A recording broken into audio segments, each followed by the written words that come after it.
നമസ്കാരം, ഞാൻ doctor Ansar PP, consultant surgical oncologist, GG hospital. Keyhole breast surgery അഥവാ താക്കോൽ ദ്വാര സ്തനാർബുദ ശസ്ത്രക്രിയ. സ്തനങ്ങളിൽ കാണുന്ന ബിനൈൻ ട്യൂമേഴ്സ് അഥവാ ക്യാൻസർ അല്ലാത്ത മുഴകൾ നീക്കം ചെയ്യുന്നതിന് ഉപയോഗിക്കുന്ന ഒരു ആധുനിക ശസ്ത്രക്രിയ രീതിയാണിത്. സ്തനങ്ങളിൽ യാതൊരുവിധ മുറിവും ഉണ്ടാക്കാതെ നെഞ്ചിന്റെ പാർശ്വഭാഗങ്ങളിൽ 5 മില്ലിമീറ്റർ വലിപ്പത്തിനുള്ള ദ്വാരങ്ങൾ ഉണ്ടാക്കുകയും അതിലൂടെ സ്തനങ്ങളിലെ മുഴകൾ നീക്കം ചെയ്യുകയും ചെയ്യും. ഈ ടെക്നിക്കിലൂടെ സ്തനങ്ങളിൽ ഉള്ള മുറിപ്പാടുകൾ പൂർണ്ണമായി ഒഴിവാക്കാൻ സാധിക്കും. അതുപോലെ തന്നെ നിപ്പിളിന് ചുറ്റുമുള്ള മുറിവുകൾ ഒഴിവാക്കുന്നത് മൂലം നിപ്പിളിന്റെ അഥവാ മുലക്കണ്ണിന്റെ സംവേദന ശേഷി പൂർണ്ണമായും നിലനിർത്തുവാനും സാധിക്കും. ഇതൊരു ആധുനിക ശസ്ത്രക്രിയ രീതിയാണ്. അതുപോലെ തന്നെ സ്തനങ്ങളിൽ വരുന്ന മറ്റൊരു രോഗമാണ് സ്തനാർബുദം അഥവാ ബ്രസ്റ്റ് ക്യാൻസർ.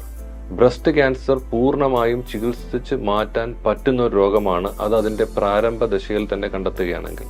മാത്രമല്ല, സ്തനങ്ങൾ നീക്കം ചെയ്യാതെ മുഴ മാത്രം നീക്കം ചെയ്ത് ഇതിനെ ചികിത്സിക്കാവുന്നതാണ്. ഓങ്കോപ്ലാസ്റ്റി എന്ന ഒരു ശസ്ത്രക്രിയ ഒരു നൂതനമായ ശസ്ത്രക്രിയ രീതിയാണ്. ഇതിൽ അർബുദ ചികിത്സയുടെ തത്വങ്ങളും പ്ലാസ്റ്റിക് സർജറിയുടെ സാങ്കേതിക വിദ്യയും സമന്വയിപ്പിക്കുന്നു. രോഗിക്ക് ഓപ്പറേഷൻ ചെയ്തതായി തോന്നാത്ത വിധം സ്തനങ്ങളെ രൂപമാറ്റം വരുത്തി ചെറുപ്പമാക്കുന്ന ഒരു ശസ്ത്രക്രിയ രീതിയാണിത്. സ്തനങ്ങളെ ഇങ്ങനെ നിലനിർത്തുന്നത് മൂലം അർബുദ ചികിത്സയ്ക്ക് ശേഷവും രോഗികൾക്ക് അവരുടെ വ്യക്തിഗത ജീവിതത്തിലും ദാമ്പത്യ ജീവിതത്തിലും ഉന്നത ജീവിത നിലവാരം തുടർന്നു കൊണ്ടുപോകാൻ സാധിക്കുന്നതാണ്.